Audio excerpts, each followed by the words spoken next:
that. It's always a mystery as to when we're actually going to go live. All right. And it says that we are live for real.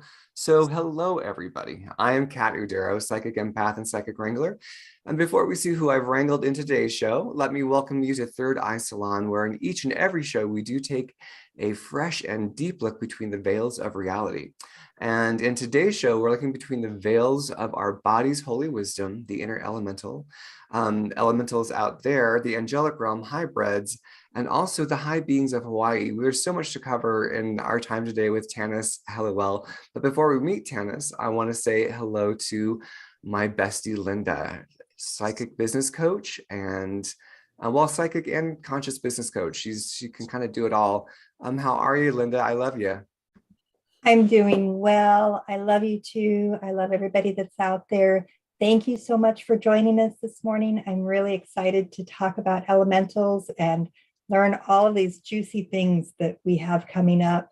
I want to make sure that you know in our live stream that I will be there as your chat host and that you are welcome to give questions during this, and I will bring them into the conversation. So be sure you participate. And with that, my policy is always play nice or get out. So we are always in curiosity and never in condemnation. Remember that. Please remember to like, share, and subscribe, because that's how we grow. And the more we grow, the more we can change the world. And also check us out on our podcast on Apple and Spotify. And that's been made possible because you guys are so wonderful and donated to Third Eye Salon and buying us coffee. Thank you. And in all the other ways that you do it. Join our Facebook group because, wow, the conversations are so awesome in there. And it's a safe place to explore your abilities and learn more about this community in a safe environment. So with that, hello, Tanis. I'm so excited to have you as our guest this week. Hi, Linda. It's lovely to meet you. And I didn't know before you were introduced that you also are a business coach. So that's wonderful to know that. Yeah, for sure. We have to bring spirituality into the workplace. Absolutely. Absolutely. 100. I think that is definitely where we're moving and making it more normal. Absolutely. Yeah. So we'll talk about that as well. And before we get to that, though, I want everyone to say hello to our lovely co-host, Angela Anderson. She's an artist. She's a motorcycle mechanic, former software engineer, channeler of oneness. What can't she do? Angela, how are you? I'm doing well this morning. I hope you guys are all well. I'm so excited to get into the conversation today, learn more about the high beings of Hawaii. I'm dressed for the occasion today, and I'm ready to discuss the body consciousness, because that's something I am a big advocate for, is communing with the body, understanding what the body needs, being able to speak to the body and listen to what the body has to say to you. So I'm excited to get into the conversation. Excited to have you here, Tanis. Did I hear motorcycle mechanic?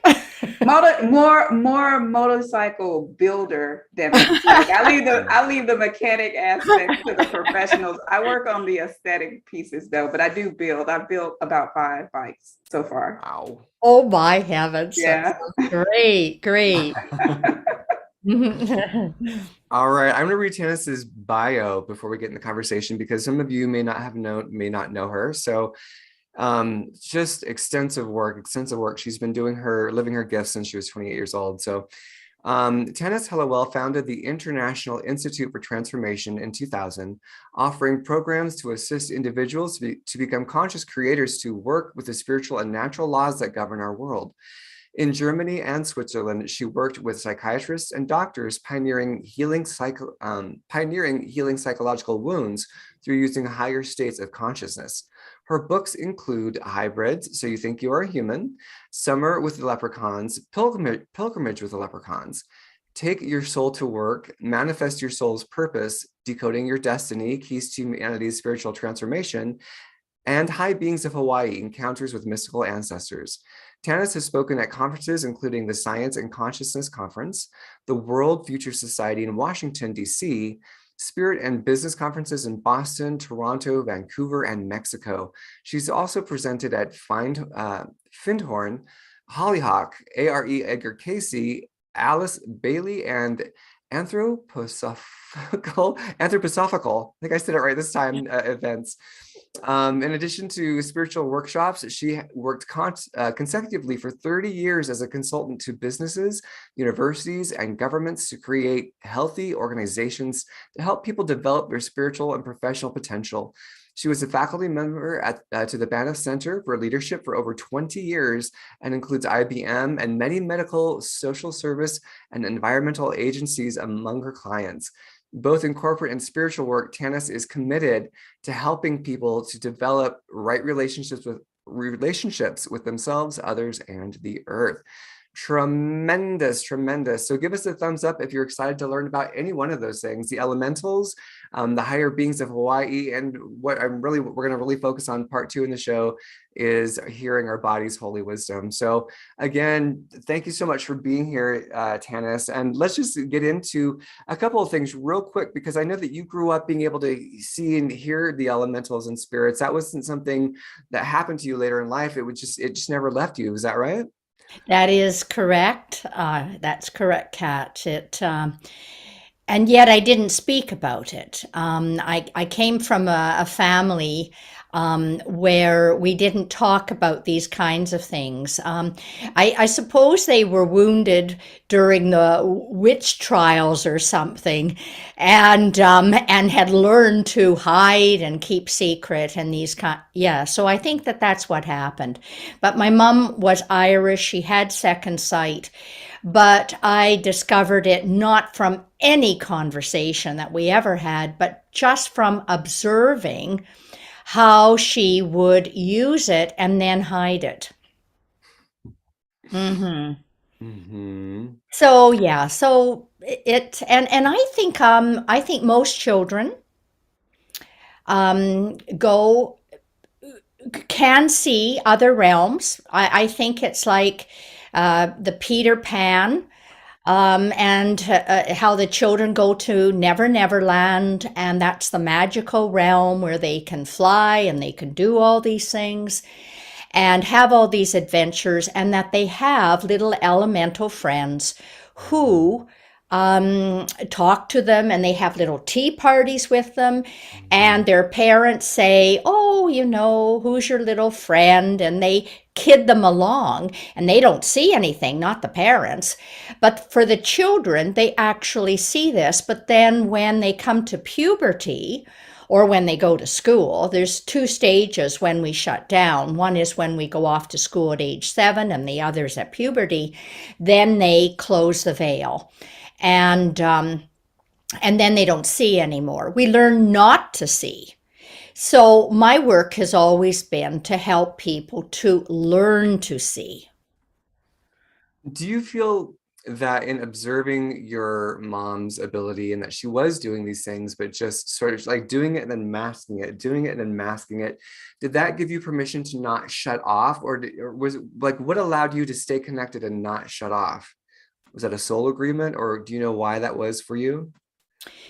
I remember being in my mom's womb when she was pregnant. And I remember how fearful she was. She was really scared to death about having the baby for many different reasons, which were very practical reasons, because there was no money and they were living in a rented place.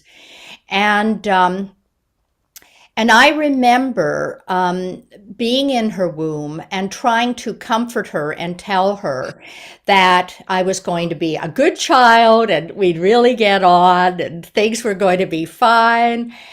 And so I was conscious even, I was never unconscious. I remember even entering her womb. I remember deciding when I would come down. And I was never not conscious. Wow. And when I was born, I remember, the blinding lights. I wish that they were aware of this in the operating rooms, the blinding lights and the slap and and thinking, oh my, this could be harder than I thought.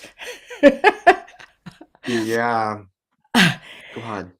Yeah, um, it's just always been with me. And when I was, I had a belly button that stuck out. And I felt that this was my connection to the spiritual realm. And I remember when, and I can't remember the exact age I was. Um, maybe I was 7 or 8 or something. And they made me wear this girdle with this hard piece in it to push my belly button in. And I remember how painful that was and how I had to resist being cut off from spirit. Um, so there were many things that happened in my childhood, which I couldn't talk about because I knew they wouldn't get it. And so I just led my life looking normal.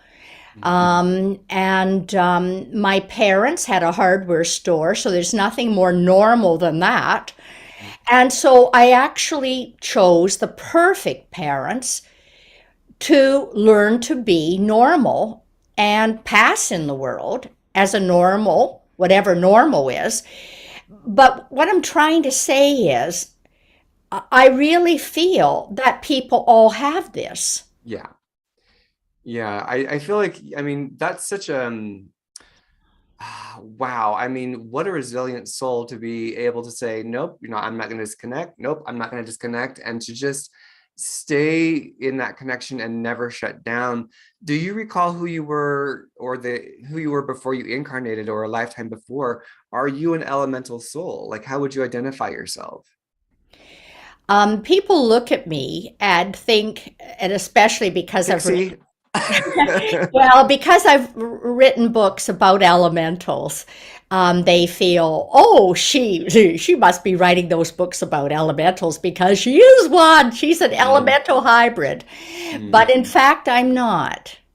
I'm one of the other hybrids that help elementals in their evolution.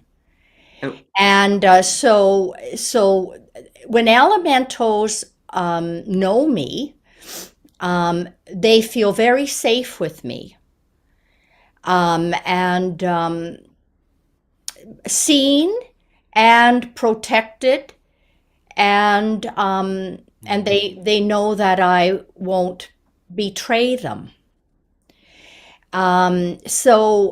So I'm not an elemental hybrid, but What I kind of hybrid are you? Are you a dragon? no, well, no, I'm not. Well, no, I'm not a dragon hybrid either. I'm an L hybrid. L is Um, an Elohim or yes, an L as in Elohim. okay. The elves are creators of form on the earth. And if you go right back into the beginnings of the Bible, they talk about the elves, the elves. And that is, so yes, we came from a different planet, and Sirius was the one that I know before my Earth incarnations. And I really do remember being here from the very beginning. I remember the Earth when it was a ball of gas. And I remember putting together form, creating form for life on this planet. So, but this didn't come till later. This came, I think that spirit knows how much to give you at any one time. And I've never been a pusher to try to force my will on spirit. Canadians understate themselves rather than overstate themselves. So it's no accident I was born as a Canadian. And I would never, in my earlier years, have shared this information as freely as I am right now. Um, but it came in different times in my life to know these things. And I think most people are like that. It's like we're a puzzle, and we get little pieces as we go through life. And then as we get older, we gradually see the whole picture of the puzzle. And we're just waiting for the last little pieces to fall in. That's fascinating. Did you want to hop in, Angela? I can see you moving over there. Oh. Like you've got energy coming through. I just think it's kind of fascinating because I think we've spoken with guests before who kind of detailed or articulated the fact that the consciousness exists and travels and communicates with the baby in the womb. Like there's that connectedness, there's that soul connectedness when the baby is present in the womb. And then the fact that you maintain your awareness throughout childhood, I think that's a tough task. I think many of us have the desire to remember and recall when we come in, but through family circumstances and whatnot, we lose that ability to remember our true selves. And so I think it's a testament to you as a hybrid being to be able to maintain that awareness of self. Yeah, I think it's such a difficult task. I can relate in as far as knowing there was more to me as a child and playing small so that I wouldn't stand out and be noticed, to appear normal, to not be too awesome, because I knew I had the abilities in me to go above and beyond, but I had to keep it dialed back so that I wouldn't stand out. I always carried that mentality as a kid. Yeah. Yeah. Well, I think that's very common. I mean, I can really identify with what you're saying because I hid, I dialed myself back and hid. And with your family, Angela, would you say they were the perfect family for you to learn the lessons that you've learned in this life? Absolutely. Absolutely, without a doubt. Yeah. I had the opportunity to see what love was and was not. I will take that to the grave. So yeah. Yeah, so we get the perfect opportunities for sure. Yeah. Yeah. Yeah, and I also believe that our destiny is perfect. So that, the fact that, you had to dial back and I had to dial back, it's perfect. It's perfect for the time, the place, the family that we're born into, the culture. And yet, in this Aquarian age, and I know you folks are all believing this, I sense it. In this Aquarian age, it is about our authentic selves. And we're this link, this bridge between the Piscean, where you dial yourself back, and the Aquarian age, where you live your authentic self. And and it's wonderful to be a bridge, and that is our destiny. Yeah, I feel like we're in so much that we are kind of the bridge is a good way of saying it, like an energetic link that says this is how it was and now this is how it is. So the kids who are coming in who can't help but be authentic, we've kind of set a base tone for them to be able to have some stabilization on this crazy planet that slap babies when they're born and blind them with lights that are not connected into what's going to serve the baby coming in. I'm really wondering, with your connection with elementals, there's like about 3 questions swimming through my brain. So how do you experience elementals compared to the angelic realm? And then where do dragons fit in all of this? Oh, what a simple question. Okay. Well, elementals are builders of form. So elementals being earth, air, fire, and water, those are the major elements.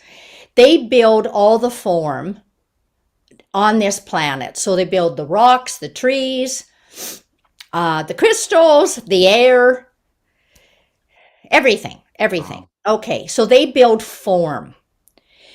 Angels imbue the form with essence. So they fill the form. They fill the form with the essence of what they are. So elementals, in the elemental realm, I have to talk, I'm not talking about hybrid elementals now who've come into human evolution. I'm talking about elementals in the elemental realm. They live more in caste systems. So they're, you're an earth elemental, but of the earth elementals, you get to be a leprechaun or a goblin or an elf, and you hang out with your own caste, and you do the crafts or function in the way, do the work that caste does, and you don't think, I want to be different. Right? I want to be different. So elementals in that way do not have a developed will. It's humans on this planet who have developed free will. So they're more spontaneous and they live their function. So they come into evolution knowing their function, and they live their function, and they live it fully. And as they evolve and grow, they evolve more of that, whatever that is. Now, sometimes a question arises in the elemental world, and that is, could I be more? Could I learn something different? But that usually doesn't occur until the elemental is quite evolved. And that's when they would start thinking about, do I want to enter human evolution? Do I want to have will to make more choices? Now, angels, on the other hand, are servers of the divine. And as servers of the divine, they also, like elementals, know what their function is. You're a peace angel or a healing angel or a mercy angel. And they serve the divine, but they serve it in bringing that quality into the world or into the form. So, and some angels have entered hybrid evolution as well, because they thought they could serve better if they entered form. So angels come from here down to the lower frequencies and manifested form, where elementals come from here and move up towards. So they fulfill spirit's role, but more in form. And elementals exist not only in the material world, but also in the astral world and the causal realm, because those are still form realms. Now, that's a long answer to that question. Well, and do you break this down in one of your many books for us? So if we want to get into that. Yes, I think so. Yes, I do. Duh. This one.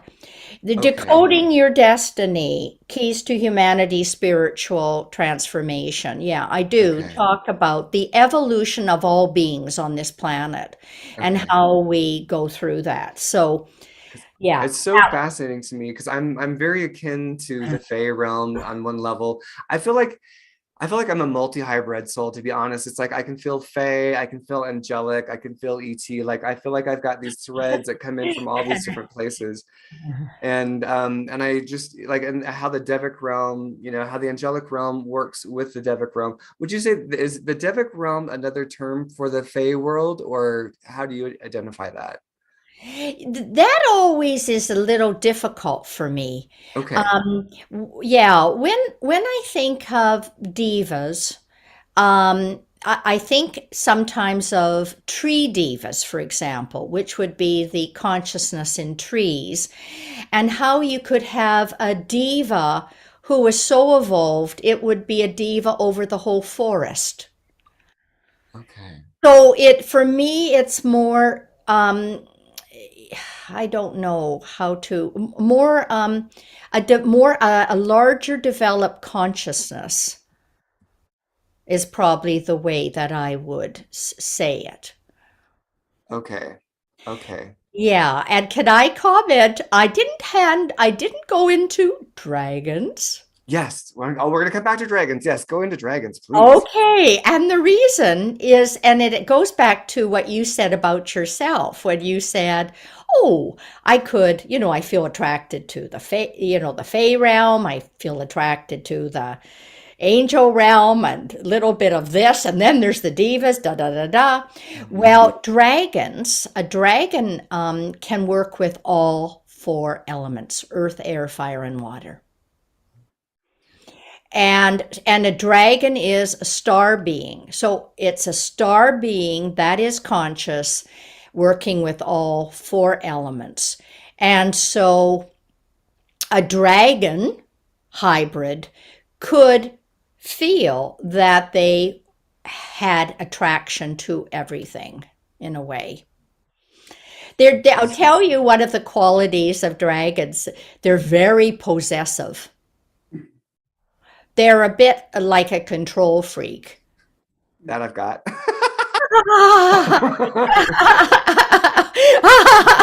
Okay, no one sees, but I'm pointing at Kat. A control freak with good intention. I have Yeah, really good oh, intention. absolutely. Yeah. Oh, because they're star beings, you know, they definitely have good intentions. Mhm. You know, they came to the earth to help. In fact, it's the great cosmic dragon that is now coming closer to the earth to help the birth of the earth as a conscious planet. So they're definitely here to help. But they can be very possessive of things. This was a question I had because I kind of feel like Kat, where I feel a draw to many entities or many beings or many star races. I feel like I can collaborate with a lot of different races in that way. So I feel that association and that draw with the dragon, which I have at my back. But I was wondering because sometimes you hear a person who says they're a hybrid, they're associated with one specific race. And I feel like I'm so connected with many, you know, so that kind of makes sense with the explanation of the dragon. Yeah. Well, maybe you are a dragon hybrid, you Yeah. know. And star beings, when I talk about, I'll just show that book. Can I Yeah, show of that book? course, We're on please. this topic. Yeah. Yeah, they told me to bring all my books today so I could flash them all. So we're in this topic here, hybrid, so you think you're human. And all star beings, I divide hybrids into three categories. One is the star being hybrids. Now, the star being hybrids are ones that have come from the stars that had already become conscious beings in their own evolution. And they've come to the planet to help the evolution of beings on the earth. And then the other group are the human cousins. And these are beings like the dolphins and the whales and beings in the center of the earth that also have a link to human evolution. And then there are the elementals and the earth beings that we've already discussed. So these star beings can set down into more than one evolution. And so this is why some star beings feel an affinity with more than one evolution. That makes sense. Yeah, I feel like I'm not gonna steal the conversation because I try not to talk about myself. But like I feel like I can remember several first human incarnations. Like I feel like I have memories of being here the first time, but from different lineages. And it's like that was this lineage coming in from that time. This was this lineage where I fell to earth, and it wasn't like I'm here to help. It's like, oh, I'm stuck in the density. And it's like, so it's like I have this like alignment to several different first incarnations that I feel like I'm a hybridization of within this one, sort of being the final period to a lot of different lives that are seeking to get that karma cleared out. Can I comment on what you've just said? Yeah, of course. Dragon hybrids, they are very curious. Very curious, and they're also very wise, and they love to learn. And so anytime that they're learning and growing and curious, they're always looking for other ways to learn. So you could have fallen to earth by being so darn curious that you came so close that you got sucked in to these frequencies. Yeah, I think for me it was more of a rebellious streak where I think I was working my own will as opposed to working with the will. I think that's what got me sucked in. But that's okay too. That's part of our collective story. Oh, gee whiz. I mean, we're all here because we've fallen at certain times in our evolution here on this earth. And we're evolving back into our authentic selves. So, I mean, that is the case for all of us. Yeah. Thank you for that, Grace. Hop in, Linda.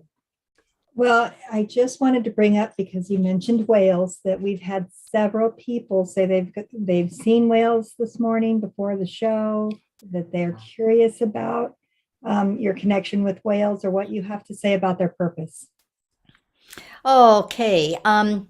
Well, whales are the beings who are connected to the deep unconscious, the collective unconscious of all humanity and all beings on this entire planet. And often whale hybrids, although they have this deep connection to the collective unconscious of humanity and all beings and the earth, they get frustrated because they aren't seen for the wisdom that they hold, and it's difficult sometimes for them to manifest this. So that it's seen and applied in the world. What is their message? What are they wanting to tell us that we're not getting?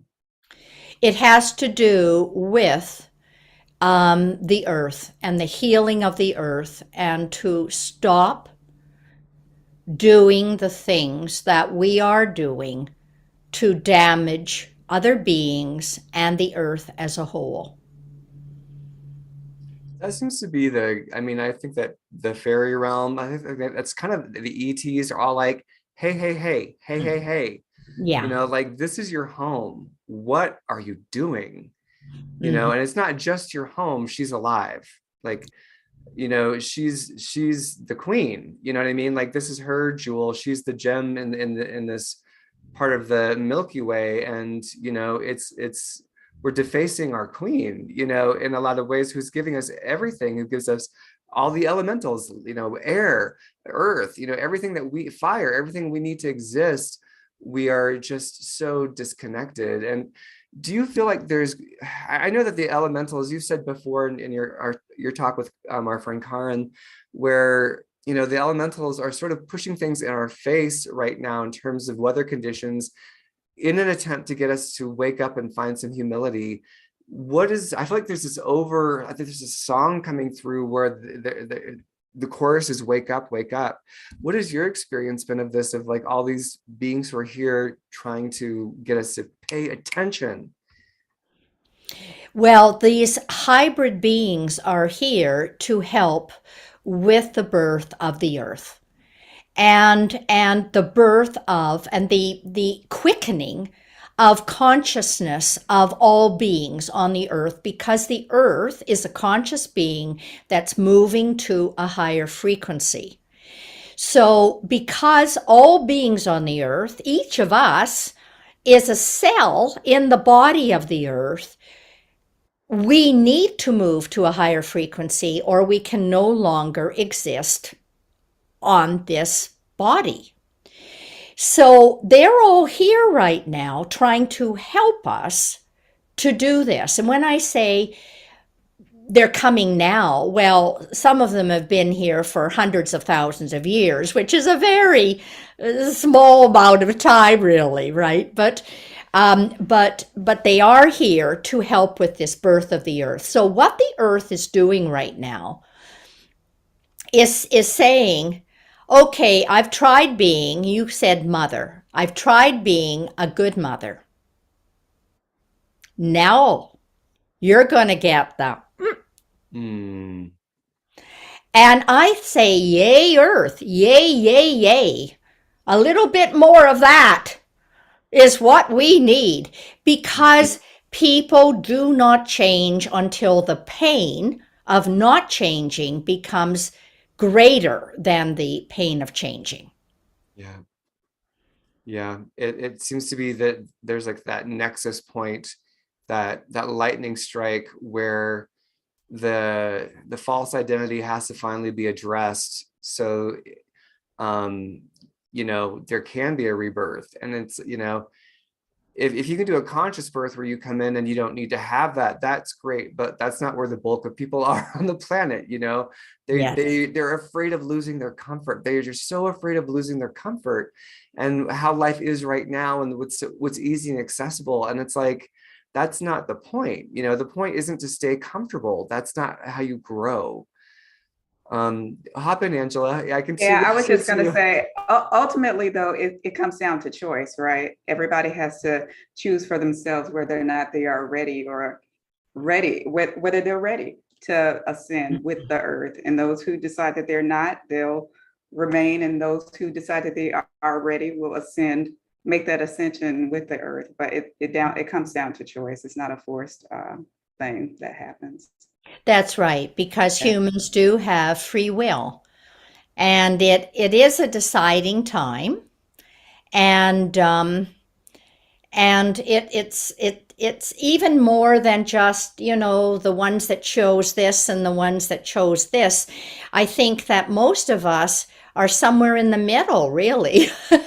And one day we're on the path, and then something goes wrong and we slip back, and it's like, and why can't I have the chocolate bar? And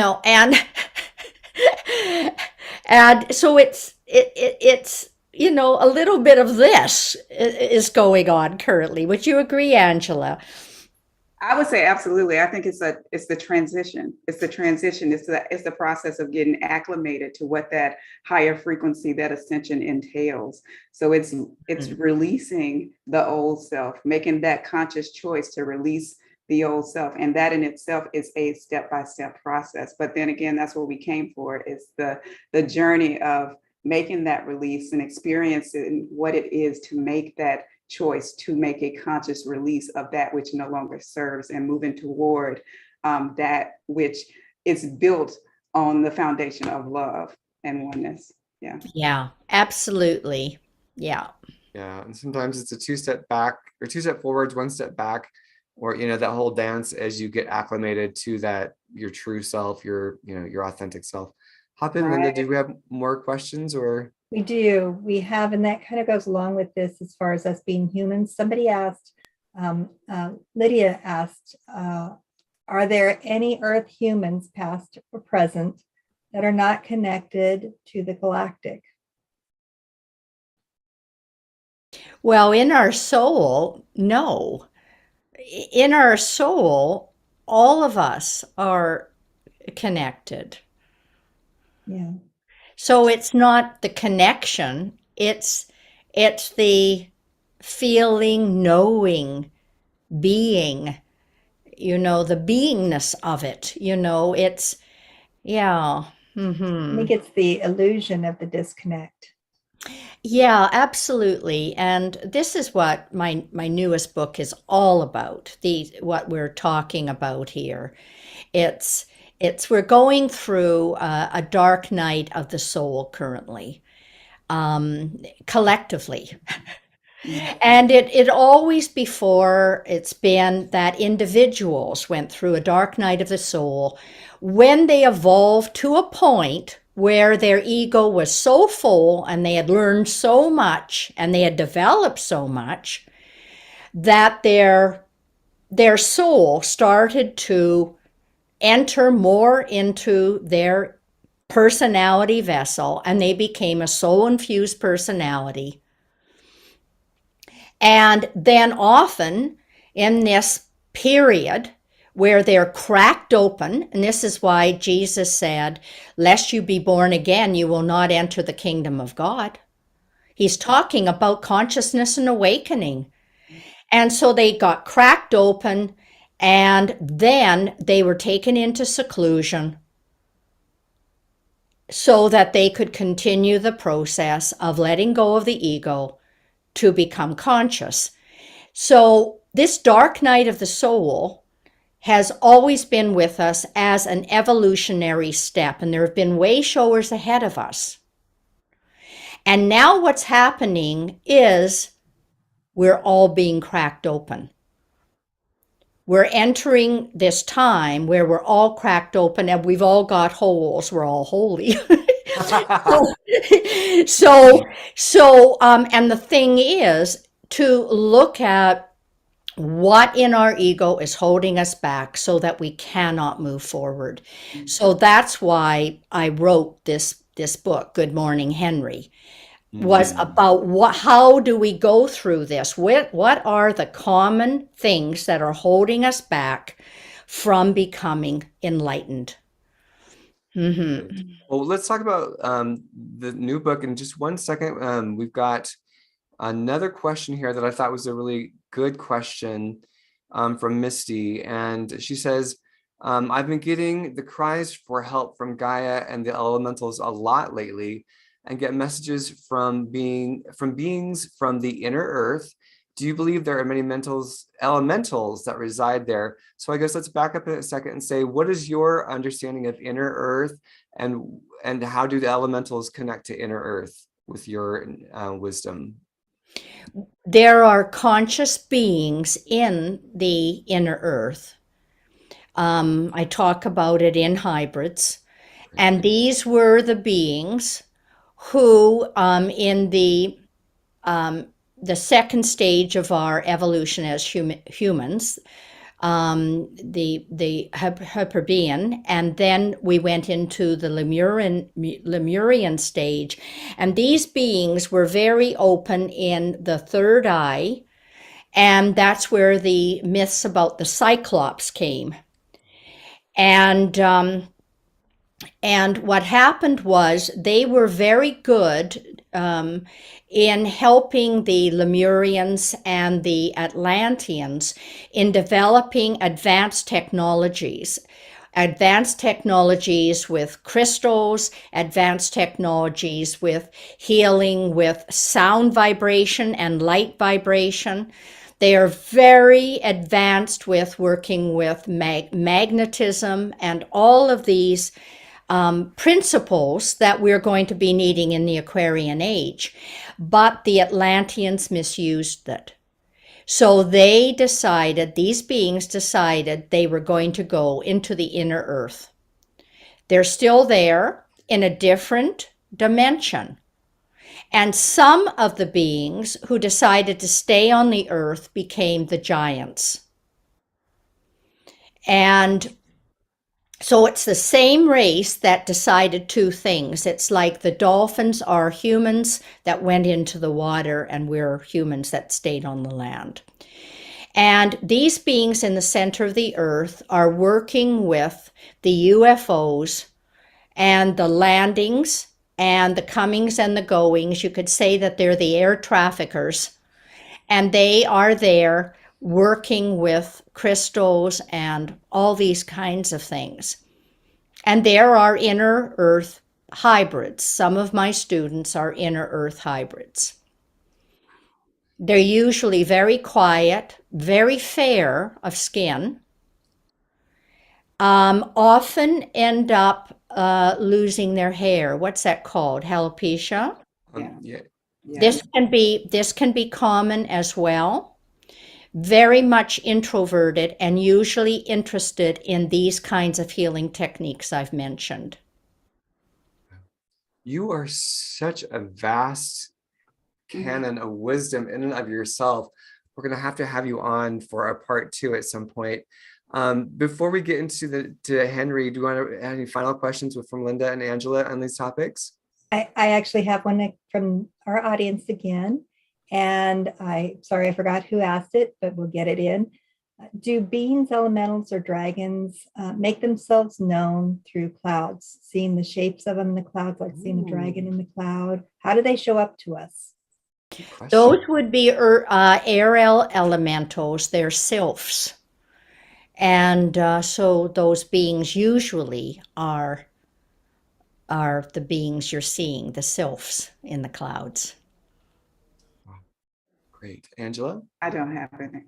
Oh, okay. All right. All right. Sweet. So we are going to, I could just talk with you for hours on elementals and all of these in inner earth. Inner earth are so fascinating to me. Had dreams about inner earth as a child. Let's talk about, good morning, Henry, because this is, I feel like, a key material that we need right now, where the subconscious needs to become conscious. And the way that we do that is by working with what you've called the body elemental. You found the body elemental initially with your journey with the leprechauns. Would you kind of crack that open for us and let us know where your journey began? Yes, okay. I was just in my early 30s, and I wanted to become enlightened. And I'd been in a relationship, for many years, and I'd already been a management and organizational consultant, and I'd been a therapist, and I taught high school for a while and traveled around the world, and nothing held me anymore. And so I wanted to become enlightened. So I said to my partner, it's time for you to go on and get married, have some children.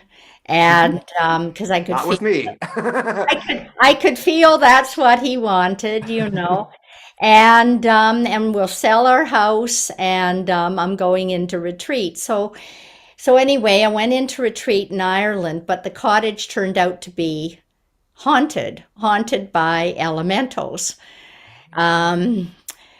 Lloyd and his family, a leprechaun family.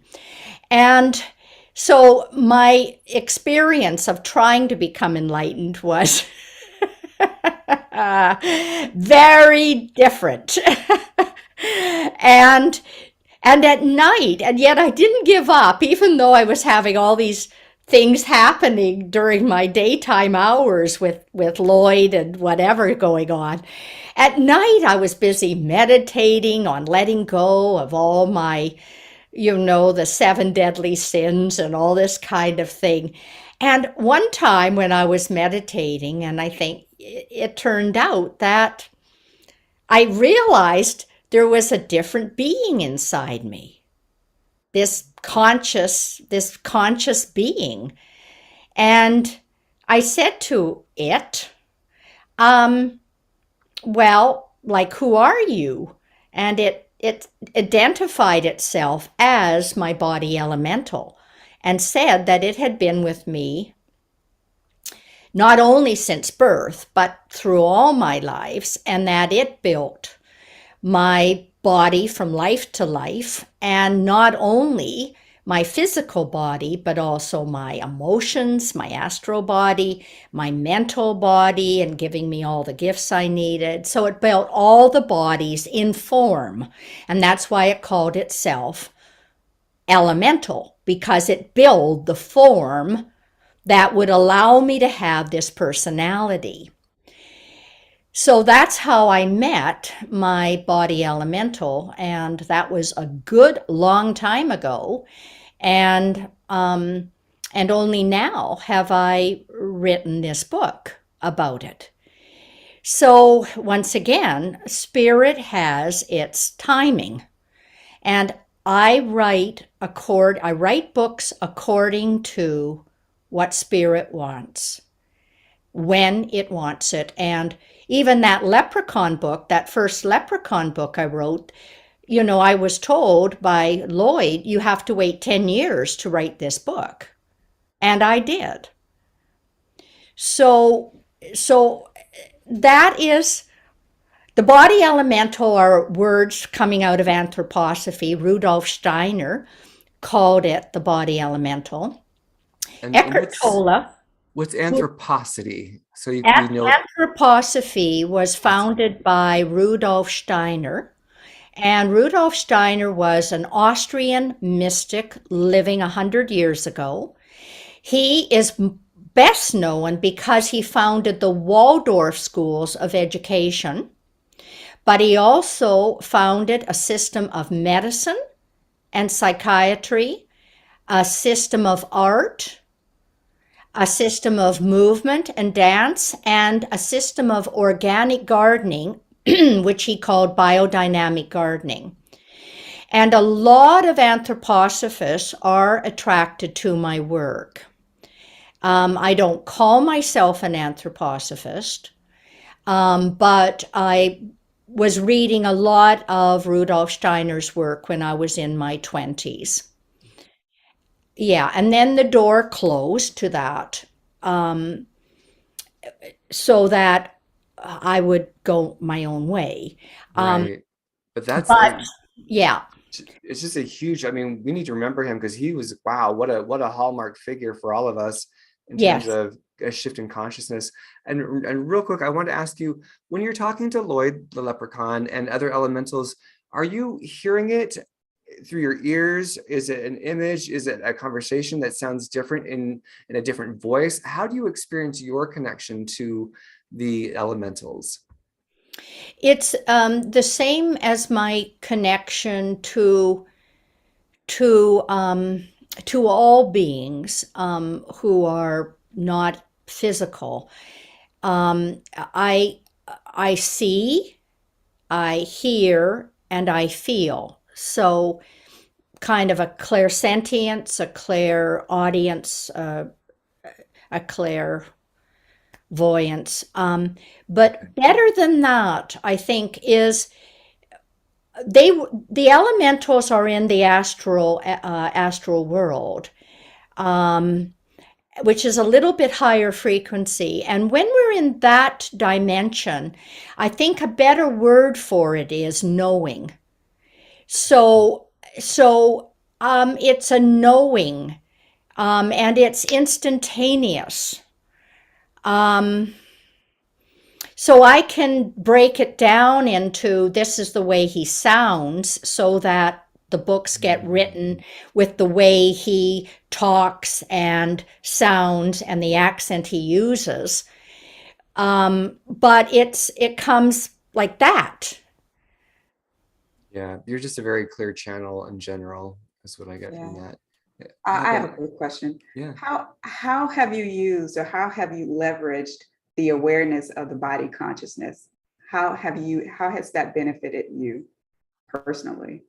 Healing various problems in my own body that are wanting to be healed by spirit. I still have things that are not healed by spirit, because we've all got our destiny. And so I still have, on my fingers, I still have arthritis. And this comes down through my grandmother and my mother, who had arthritis, and even my mother had rheumatoid arthritis as well.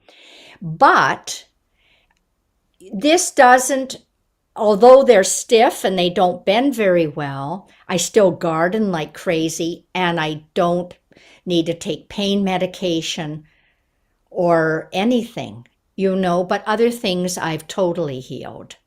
Yeah.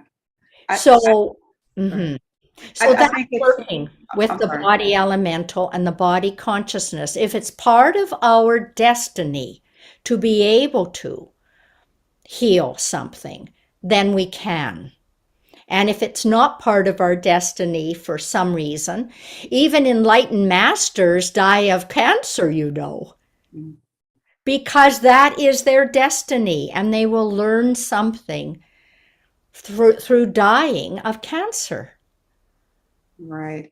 I think it's so poignant to point out that the body consciousness is a thing. It exists, because a lot of people have the tendency to go outside themselves seeking solutions for ailments to themselves that come from within themselves, rather than asking the body, what is this issue? What do you need? How can I best nurture this vessel that I inhabit and permeate and animate within this physical manifestation? So it's empowering to hear for a lot of people, to know that you can consult the body consciousness to know what best suits your vessel, rather than seeking that from outside of the self.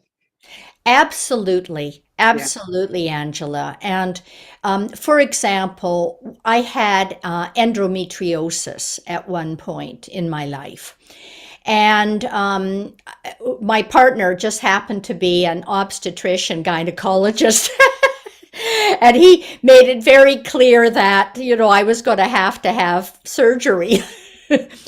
And so I said, well, I'm going to talk to my body. I call it my body intelligence, actually, or my body consciousness. I'm going to talk to it and find out why I have it. And that's what my book, Good Morning Henry's about. It's going to the source, going to the cause. That's where we got to heal it. So I had a chat, and my body said, well, you decided not to have any children.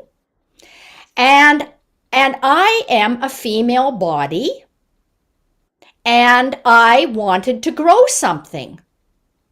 So I grew something in your womb. And so I said, that makes sense, right? It makes sense. I overrode my body by not giving it a child, because I thought that 18 years was too precious to do that wasn't my destiny, even though I value parenthood, please, I do greatly, and that's why I decided not to do it. So anyway, my body said, that's it. So then I said, I'll make a deal with you. I will agree next life to have 2 children. Will you please leave now? Gone. Wow. Yeah. So is your body connected into your next lifetime then? Yes. Oh, tell us about that. Well, because our body, the body elemental, the body intelligence, is the same being that programs our body from lifetime to lifetime to lifetime to lifetime. So what the body intelligence is spirit in form. It's really the Holy Spirit. It's really the Divine Mother. The Divine Mother manifests form. It manifests all the form. So this is the same thing. It's consciousness in form. So of course, we have to look at all these dimensions in working with our body intelligence. So wise. Go ahead, Angela. I know you had. No, I didn't. Oh, okay. I didn't want to interrupt your flow. I like Angela's questions because they're so concrete and practical. Yeah. They're so grounded. Yeah, you know what? I think a lot of times we make stuff so difficult, and we disempower ourselves by thinking we can't do it because of the way we've been taught by society, the way the system itself is even set up to force you to look outside yourself. You get inundated with all these commercials, pharmaceutical commercials, all throughout the day. Whereas you have the power within yourself to learn about your own body by simply asking the question. By number one, just having the awareness that there is a consciousness that exists that is greater than the physical form that you witnessed before you, consulting that consciousness and having the wherewithal to just listen and to follow whatever that guidance is that you receive. So yeah, I've had a similar experience where I've healed in that way by just simply listening. But my route of getting there was through consulting my guidance first and allowing that guidance to lead me to an herbalist. And I started working with the herbalist and kind of opened up to the ways of healing and transforming myself by simply listening to that consciousness speak. Yeah. Yeah, that's so important. And I have a tendency to go up, you see. I have a tendency, like a cat, to go up and to go to higher realms. I'm actually incredibly practical. But when I'm asked a question, I have a tendency to go up. And my partner is more like you, Angela. He's got a motorcycle. He fixes it himself. He works doing his own mechanics. He builds houses. And so when I write a book, I read it to him. He's my first reader. And then he asks me all these questions to get me down. So yeah, that's what Linda does for me. That's what Linda does for me, because Linda's a Virgo and I'm a double fire. So it's like I'm always wanting to like explain. And she's like, but cat. This is perfect. You see, you guys are a perfect combination because you've got all the bases covered here, and so that's really good. One thing we didn't talk about, if we can, and just to take a sidestep, and then we'll weave it back into Good Morning Henry, is the beings of Hawaii, the high beings of Hawaii, because I did a little poll yesterday in our Facebook group, and people definitely wanted to hear about that. What can you tell us in terms of who the high beings of Hawaii are, and maybe weave them back into the body consciousness? If it's possible. I know I'm asking a lot, but I don't want to disappoint our community. Oh boy. Oh Lord. I'm so sorry, but I didn't want to say it. Well, I mean, of course we could, Kat, do that. Have we got 15 minutes for this monologue? No, Caddis, no. You try to synthesize this. When I'll show the book. Okay, thank you. Hello. Okay, this is it. The High Beings of Hawaii, and it is Encounters with Mystical Ancestors. So how did this book come about? Okay, we've introduced my leprechaun friend Lloyd, and Lloyd has been with me now for 3 decades. And he doesn't go away. I give him tea. I give him oatmeal for breakfast. He doesn't go away. He is my good friend, Lloyd, the leprechaun. And I went on holiday in Hawaii because I've been working hard. And I love Hawaii. And I was meditating for like about, 10 minutes. And had only just arrived when Lloyd appeared in his Hawaiian gear. and said that he wanted me to meet all of these ancestors and it was going to be wonderful. And then, of course, I had to write a book. And I said, what about my holiday? He said, oh, this will be fun. Well, he always says, oh, this will be fun.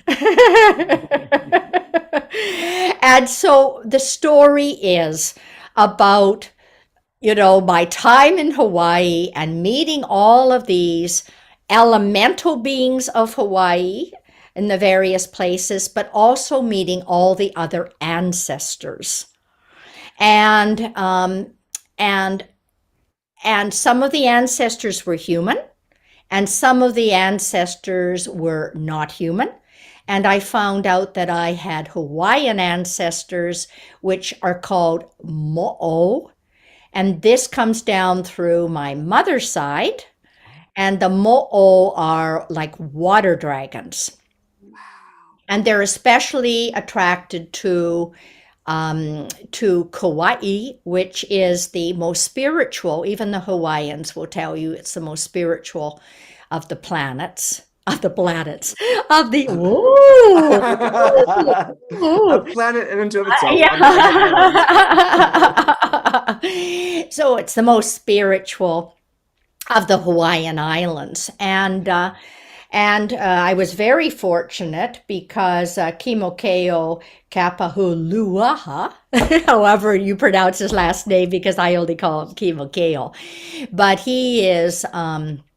He has his own center for Hawaiian culture, and he is renowned as Hawaiian holding the tradition. He's 3/4 Hawaiian, and this is not usual in these day and age. And he did an endorsement. He is a friend now, and he did an endorsement for my book, which was lovely. So Lloyd plays a part in this book because it turns out that Lloyd also is studying with the kahuna, who are the spiritual teachers, and he is learning their traditions. And this is one of his paths. So he had a vested. So whenever Lloyd is in a book, and it's always very funny, it always reads like a novel. Although there are all these other spiritual lessons that it's sort of like if a spoonful of honey makes the medicine go down. So he is the spoonful of honey that, the humor that helps the medicine of the spiritual lessons to go down.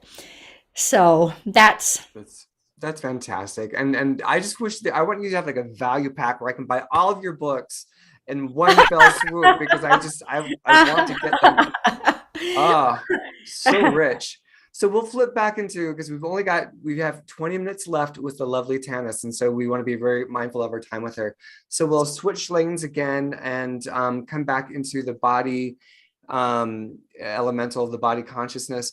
When you were talking with Miss Karen, you were saying how we're ascending in our spiritual resonance in this quickening, we're hitting the hell realms of the astral world, which I was like, that just made so much sense to me, because I was like, is this a hell planet? Like one day I was like, is this a hell planet? Are we on the hell planet? And it's like, well, we're going through some hell realms in terms of clearing that astral realm. And I'm wondering how that connects to what does the body wisdom have to say about navigating those realms? Well, when we're going through I have to show book. Yeah, please. Okay, folks, book. This is the last book cover you are going to see. So this is my latest book. It only came out this month. Good Morning, Henry. And it's called An In-Depth Journey with the Body Intelligence. And there's a foreword here by Richard Rudd. Wonderful person who's written the Gene Keys. So the hell realms and the body consciousness, and how does it fit together? It fits together because this book, Good Morning, Henry, is about looking at the major causes that the ego holds on to, causing us pain in this illusionary world that we're in, and how this is locked in our cellular memory. So this is why it's called the body intelligence, the body elemental, the body consciousness, the body spirit, whatever you want to call it, it is locked in here. So the thing is that even after people have done their psychotherapy and they've done all these different techniques to find out mentally why they're in pain and have these fears of death, fears of losing control, fears of rejection and abandonment, fear of failure, go through it. Even when we get it mentally, oh, that's why I've got it. Even after we've done our ancestor work and we know where it came from, even after we've done our psychological work to open our hearts to love and forgiveness so that we can be more compassionate, it's still locked in the body. Mm-hmm. And so it's like a weed regrowing in folks. So they, cut it down, but the weed, the root is still there. So that's why I wrote this book. It's looking at, come on, folks, dig up the root of this weed. And the root of it is the ego. And so it's looking at the ego's story, the ego's tricks, manipulations that keep us in this illusionary state. And so that's why this was the last book in 3 decades to be written, because normally this is the way we learn and grow, and ultimately it comes to the body consciousness. Even Eckhart Tolle said, unless you are working with your inner body, you will never become conscious. Mm-hmm. And he calls it the inner body. It's the same thing. It's all the same thing. And what I'm thinking is that, like, as we hit these other densities that have more chaos spinning in them, these, hell realms or whatever you want to call them in the astral, what a great place to have your own stuff activated and your own unresolved issues activated, because that density, that frequency is going to really coerce you, either face it or run away even harder. And absolutely. It is a predictable step we have to go through. We have to eliminate all the illusions that we have created.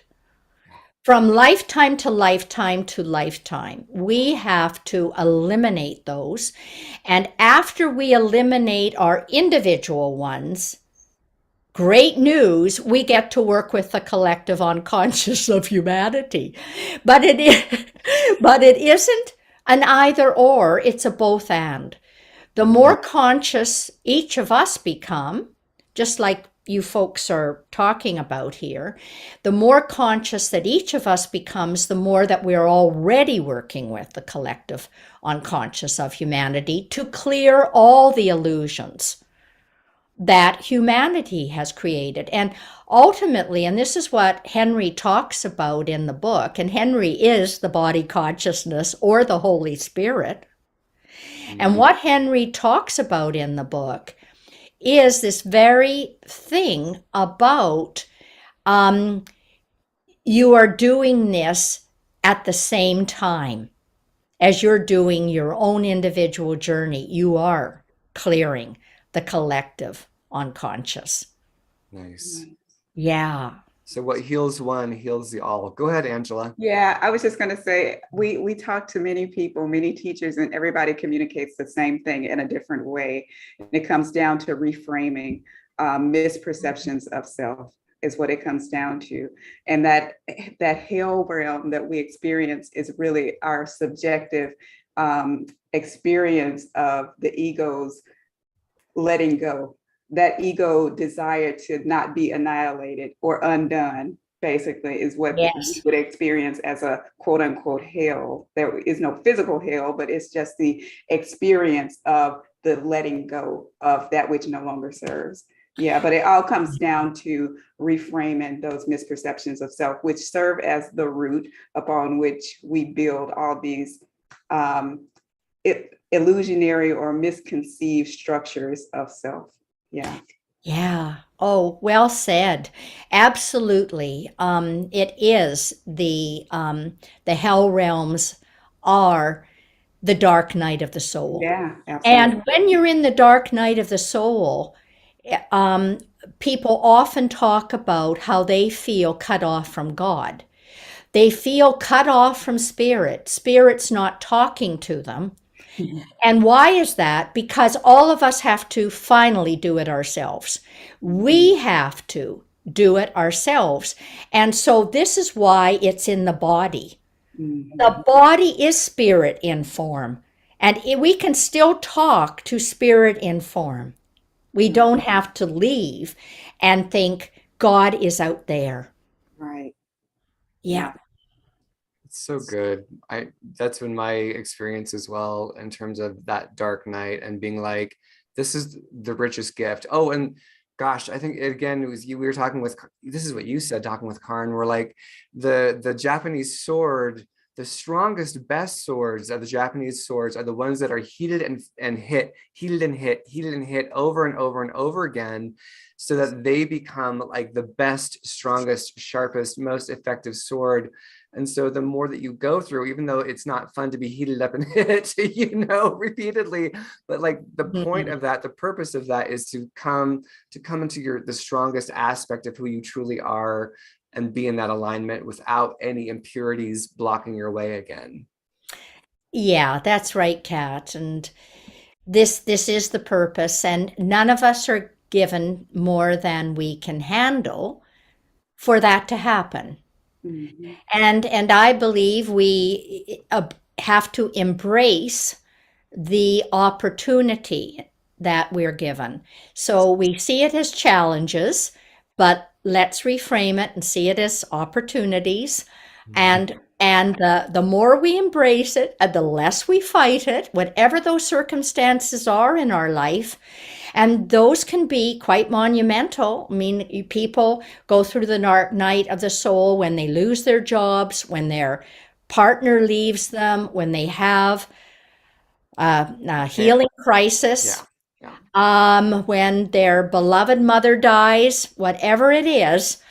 These are, and sometimes you go through a dark night of the soul because 2 or 3 of these happen all at the same time. And these are very painful. And so it's not negating the fact that a person's in pain. Sure, you are in pain and justifiably in pain, and you deserve compassion for your pain. So you still give these to the person. And then on the other level, you look at, how can a person open to closed places in themselves because of this? And now the earth is helping us with our environmental crises, with the healing crises that a lot of people have been facing, with the isolation people have been facing, because isolation is part of the dark night of the soul. People were taken into isolation to go through it. Well, we've all been put into isolation. Yeah, over the last 2 years. Yeah. So it is, this is why collectively we're doing it. And even though we're going through these hell realms, because those are the lower astral is where we first have to get through, and that is the hell realms. If we've been attempting to, during our life or even recently, do some spiritual work, we will have deeper faith deeper optimism, deeper compassion, to see a bit of glimpsing of light ahead. And so none of that spiritual work is lost. It only, and it helps you to get through it faster. Yeah. It definitely helps. Helps to expedite it because you've had some experience in some of that suffering before, so you know that there is a way through, even if it's, your hardest moment. I'm wondering, how can we, with the time that we have here, obviously the book is going to detail this. Are there any hot tips on being able to calm down and hear your body? Is it best done through walking, through journaling? How do we be able to hear our body elemental? I think, number one is to stop. Just stop. Stop adding stuff. The Chinese say the path to knowledge is to add one thing every day, and the path to wisdom is to get rid of one thing every day. So Good Morning Henry is about a stripping process, a purification process. So it's examining the attachments that we hold on to, roles that we play, functions that we have, and how attached are we to those. It's not that the role or the function goes away. It's just that we don't identify with it anymore. We're no longer attached to it. So this is what the purification is all about. And in order to do that, we often need silence to start deeper listening. Now, that can happen for some people, like Angela, maybe on a motorcycle ride. For other people, I go for walks by myself in nature or work with the plants and garden. I also meditate regularly, daily. So I have my ways of doing it. Everybody has their ways of doing it. It's honoring your own path to doing it. But just to remember, it's a stripping process. Because some people are addicted to reading, taking more courses, having a glass of wine, smoking. I don't know what the addictions are, but whatever the addictions are, we have to master them. Yeah, I would say, for me, one of my main things is my brain is hungry. The ego is hungry. It wants to watch another video, get information. And so that's where my addiction will show up, is this craving to take something in. And what's uncomfortable is stopping that. It's uncomfortable to stop and say, I'm going to slow down initially. Eventually, there's a comfort that emerges from doing that. But I would say, and you can correct me or elaborate on that, Tanis, that being willing to be uncomfortable is part of the listening process, because it takes us out of what our programming is that we want to lean into. What would you say? Yes, absolutely. Yeah, that's such a good point. And the amount of discomfort gives you an understanding of how deep the addiction, and addictions are attachments. So this can be a day of discomfort. It can be a week of discomfort. It may be a month of discomfort, but face the discomfort. If you don't do it now, you're going to have to do it next life. Yeah. I don't think anybody's going to want to buy my book now because who? But there's two people in my book. There's Henry, who knows all, because Henry is the body spirit, the body intelligence. So Henry is the smart one. And then there's me, who is the flawed human being, who has attachments, who's talking about it, And how do I get past this one? And don't tell me that, Henry. I don't want to hear that one. So there's humor in the book. There is humor, and you can see yourself. And because everyone's got the same fears, basically, I'm just the everyman. I'm just the every woman, the every person, just asking what everyone would ask. And so it's a kind of kind mirror, what I would say, a kind mirror to say, oh, yeah, I can identify with that. And yeah, and so people can implement it at any level that they want. They can read it, but they've still read it. Or they can apply it a little bit. They can apply it a lot. It's that's how we go through life. We decide with free will how much we want to take of anything at any time. Absolutely. So, and we've got just a few more precious minutes with you. Do you want to give us your final message from your heart to our heart, Tanis, whatever that may be? Well, it's all about enjoying where you're at. And just like we've enjoyed this conversation, it's fully showing up and enjoying where we're at every day, every moment. And just as I said, embracing this present moment and celebrating our life and celebrating others' lives and helping others to strengthen their purpose and their destiny. Ultimately, it's all the same. What we do for another, we're really doing for ourselves, and there is no separation. So just, yeah, celebrate everything all the time. That's my message, really. That's how the heart opens more and more. That is beautiful. And my heart needed to hear that. So thank you so much. I'm going to switch us over into the Brady Bunch view. So we're all here while we shift into our gratitudes. Miss Linda, would you like to start our thank yous?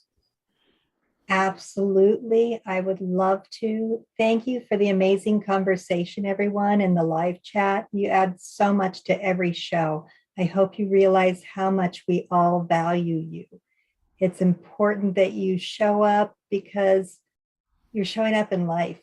And you're showing up for each other when you come here. So thank you for doing that. Continue the conversation in our Facebook group. Make sure that if this resonated with you, you check the links below because Tanis's information is all down there. And I really want to thank you, Tanis, for joining us. Thank you, Angela. I just can't say how much I've enjoyed our day today with everyone. Yeah, absolutely. I just feel like, I'm going to see if we can talk Tanis to come back in the future if she has the time to join us again, because wow, what a treasure house. Talk about a dragon who wants to hoard all of the treasures. I just want to have more and more and more of these conversations with you, Tanis. So with that, I'll let you know next week is Tyler Deal. He is an NDE-er. He actually does live in Hawaii. So maybe he's had some experiences with some elementals in Hawaii. We're going to find out.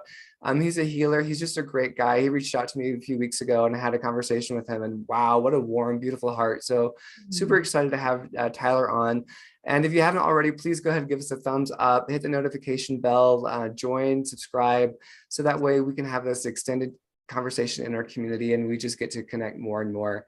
And with that, again, thank you, Tanis. Loved having you. What a treasure. Thank you. Thank you to both, to Linda for every kind thing you said. Sorry we didn't have more didn't have enough chance to talk to me, Linda, because you were so busy monitoring these questions on behalf of others. And that was very generous of you. And thank you. And thank you, Kat. I really enjoyed talking to my dragon hybrid friend. And Angela, another dragon hybrid. Nice. Excellent. All right. Thank you so much. Thank you all. We'll see you next week. Be kind to yourself, be kind to others, and take care. We love you. Bye. Bye. Bye-bye. Bye-bye.